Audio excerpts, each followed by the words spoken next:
I got divorced last year because my husband cheated on me. From his perspective, he had an excuse: he desperately wanted children, but because of my supposed infertility, he was unable to have any. His parents blamed him, which put immense pressure on him. But instead of supporting me, he turned cruel. "It's your fault. You're the one who can't have kids," he spat, cursing at me as if I had personally chosen to be infertile. I had my suspicions about his affair early on, and when I confronted him, he denied everything. So, I turned to my parents for support. That was the moment my mother-in-law showed her true colors. Instead of reprimanding her son, she doubled down on his insults. "You were cheated on because you're not woman enough. It's your fault," she sneered. My parents, enraged by their audacity, erupted into a heated confrontation with my husband and his family.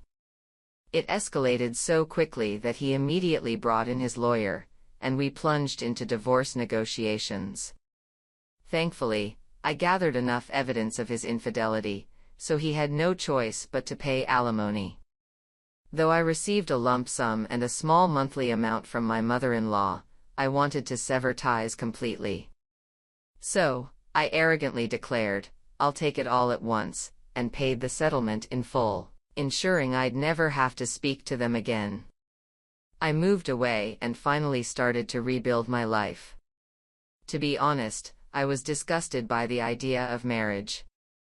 My ex-mother-in-law had tormented me endlessly, forcing me to drink strange Chinese herbal remedies to boost fertility, dictating my diet, and even blaming my lack of sex appeal for our childless marriage.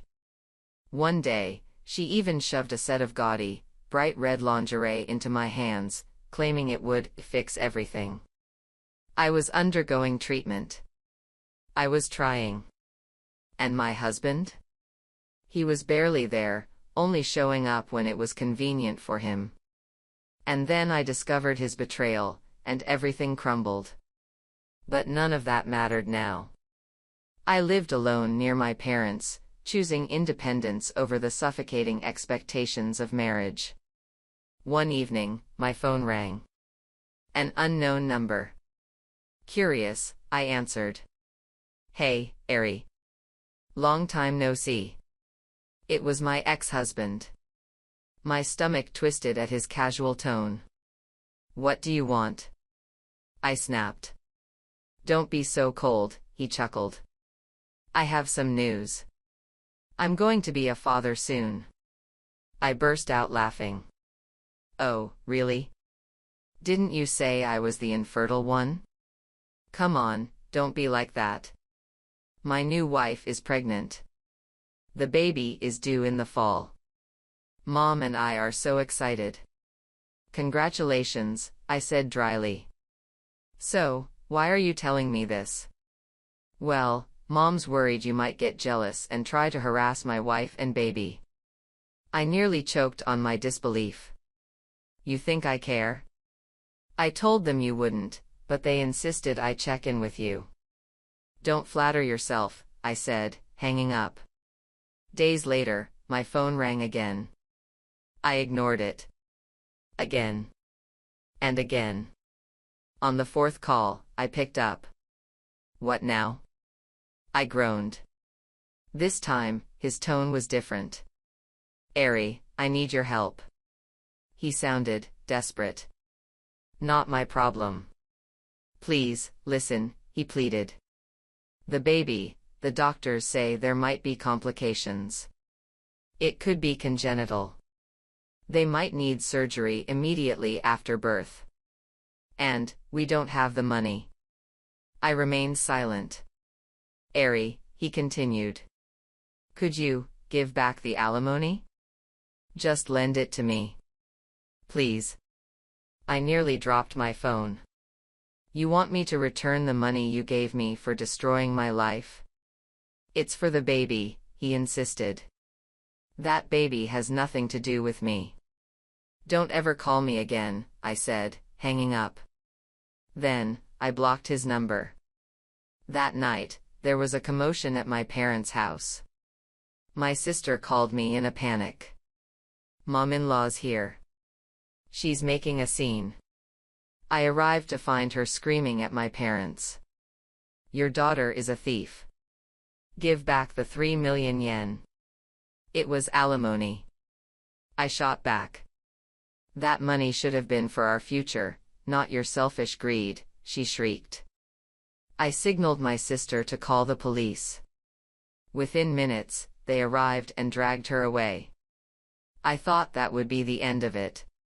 I was wrong. A few days later, she returned, this time with my ex-husband and his pregnant wife in tow. Please, my ex-husband begged. Just lend us the money. Before I could answer, my ex-mother-in-law scoffed, she's still bitter. She'd rather let a baby die than help us. I clenched my fists. I don't care about you or your child. But I do have a question. I turned to the wife. You just said, our baby, I pointed out. Are you sure he's the father? My ex's face paled. What are you talking about? His mother snapped. I smirked.